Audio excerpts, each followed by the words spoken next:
Covington Catholic student Nick Sandmann gets good news in lawsuit against NBC Universal. Why? It seems that the Covington kids are actually winning for the most part.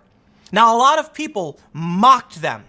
I mean, they were berated and mocked and lied about in the media relentlessly, but then afterwards, when they filed a lawsuit for defamation, slander, and I think that's what they're suing for, all of these leftists were like, basically screaming, burn the witch with their pitchforks, like, no, you will get no, justice. These kids did nothing wrong. They were lied about. They were smeared. And then when they said, we want justice, the left started mocking them, saying, you'll never win. These cases will be dismissed. Sure enough, two now, a couple of the cases have been approved to move forward into discovery. You know what that means? It means we're going to get access to documents to see what they were doing behind the scenes. Let's read this story. I might have a media twofer for you. If we can get through this story quick enough, I've got a funny story about CNN. A federal judge in Kentucky ruled on Thursday that a $275 million lawsuit from Covington Catholic students Nicholas Sandmann against NBC Universal can proceed in court. The third lawsuit from Sandmann, the judge has a third. I thought it was two. Woo! This is getting crazy. U.S. District Court Judge William Bertelsmann dismissed parts of the lawsuit while allowing discovery on allegations that the network's coverage defamed the teen by reporting that he blocked Native American elder Nathan Phillips in a January 18 encounter at the Lincoln Memorial, the Washington Times reported. The court finds the statements that plaintiff blocked Phillips or did not allow him to retreat is, if false, meet the test of being libelous per se under the definition quoted above, said Judge Bertelsmann in his order. Sandmann attorney Lynn Wood wrote on Twitter, as predicted, today Judge Bertelsmann entered an order allowing the Nicholas Sandmann case against NBC Universal to proceed to discovery, just as he had earlier ruled with respect to Washington Post and CNN cases. Woohoo! Win, win, win! 3 in a row! Man. No, some of them were dismissed. I think like Elizabeth Warren and some other politicians got cleared, though. So some wins. Big ones against media. Late last month, Bertelsmann reversed course on Sandmann's $250 million lawsuit against the Washington Post after having initially blocked it from moving forward. Quote, after reviewing an amended complaint, Judge William Bertelsmann ordered Monday that the case could enter the discovery phase and hence a portion of the lawsuit against the newspaper could continue, the Cincinnati Enquirer reported. The judge's order that discovery can continue means Sandmann's legal team can make requests for internal Washington Post documents concerning the events, like emails and communications between editors and reporters. I wonder if they deleted them. Bertelsmann allowed the lawsuit to proceed after tossing out 30 of the 33 examples of what Sandmann's legal team had tried to argue were libelous statements. Now, I'll stop here. A lot of people were critical of some of the claims they put forward, saying you'd never pass with that, but I think it was a spaghetti strategy. You take all the noodles, you throw them all at the wall, and see which ones stick. They threw out 33, 3 of them made it through. Congratulations, it worked. The court will adhere to its previous rulings as they pertain to these statements, except statements 10, 11, and 33. To the extent that these 3 statements state the plaintiff blocked Nathan Phillips and would not allow him to retreat, Bertelsmann said, according to a separate report from the Washington Times. Suffice to say that the court has given this matter careful review and concludes that justice requires that discovery be had regarding these statements and their context. The court will then consider them anew on summary judgment. Following the judge's October ruling, Sandmann attorney Todd V. McMurtry noted that the ruling was a good sign for the $275 million lawsuits against NBC and CNN. And it was. He added, newsflash, federal judge William O. Bertelsmann partially reversed his ruling to dismiss Sandmann's claims against WAPO. Nick's case may now proceed into discovery. The ruling bodes well for NBC and CNN. Oh, please, please, please. Fingers crossed, everybody. We live in a world today where these journalists lie every day. They lie. It's not all fake news. They're not all bad. The great journalists that still exist, that are clinging on to the drying husk, the withered husk of the Fourth Estate, they're overseas, they're on the ground, they're doing real reporting. I know many of them. I work with them. They're good people. These bloggers who sit in an office in New York all day, these journalists do no real work. They do no search. They do no research. They just write whatever. I saw a video on Twitter. Better lie about some kids and, be mean. So yes, it's about time we said enough. You can't do this anymore. That's why some justice needs to be had. Precedent needs to be set. If you do not do the reporting, then you pay when you get it wrong. This is a huge win, McMurtry concluded. Sandmann will be able to start discovery and find out exactly what the reporters were thinking when they attacked Nicholas. Uh-oh. How much you want to bet these journalists were saying things like, what smug little awful kids, it's just saying really awful things. Now, I think they're allowed to, though. The question is whether or not they said things like, I know they didn't do this, but let's say it anyway. That's going to be bad news. Let's read on. They say in March, Salmon's legal team released a video explaining the incident that led to the decision to file massive lawsuits against numerous media organizations. Yeah, I think we get all this. They say, how long will we allow these media giants to tear at the fabric of our lives to further their own agendas?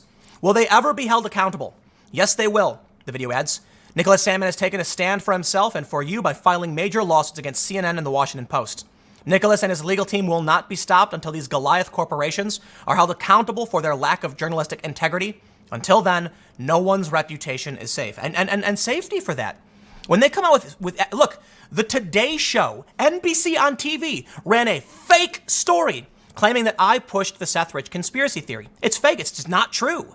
I am the milquetoast fence-sitter. I hardly ever take definitive stances, and I always say, no, it's probably not the case.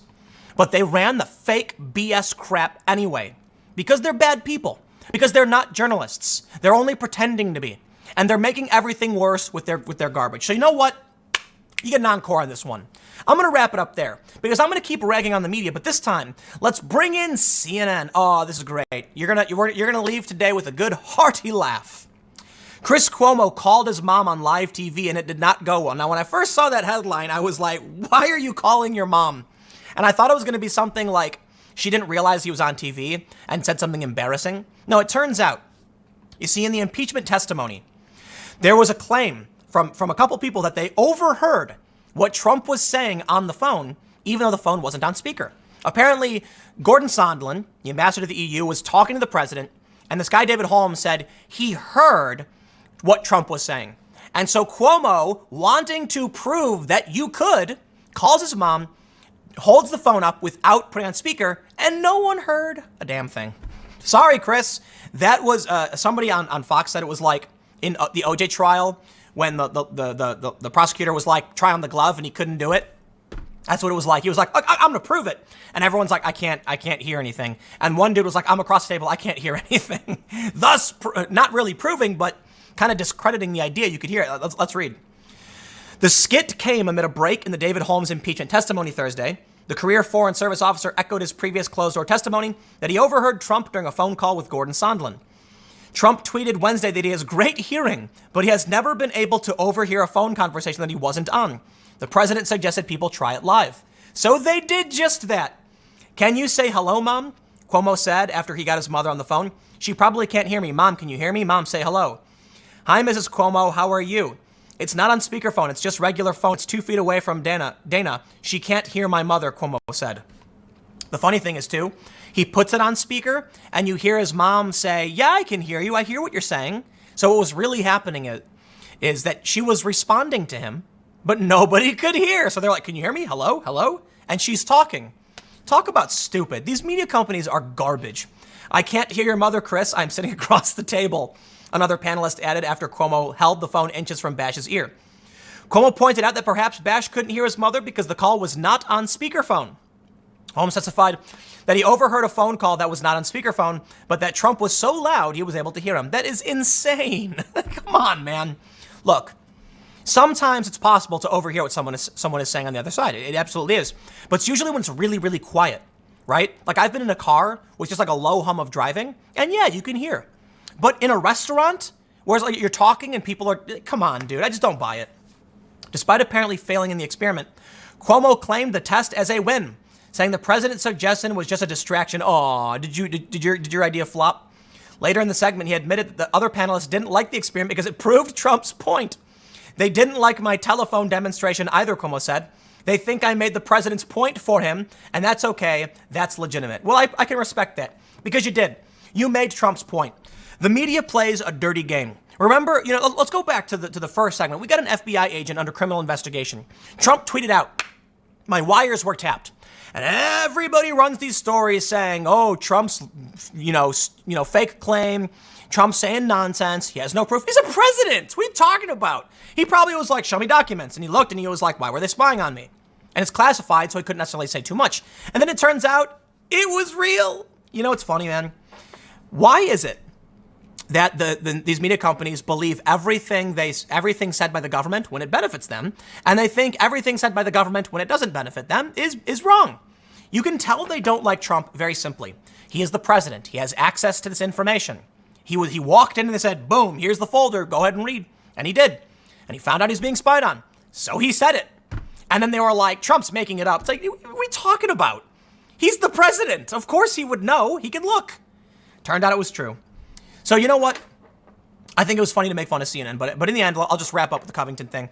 I hope they win. I really, really do. I hope they win.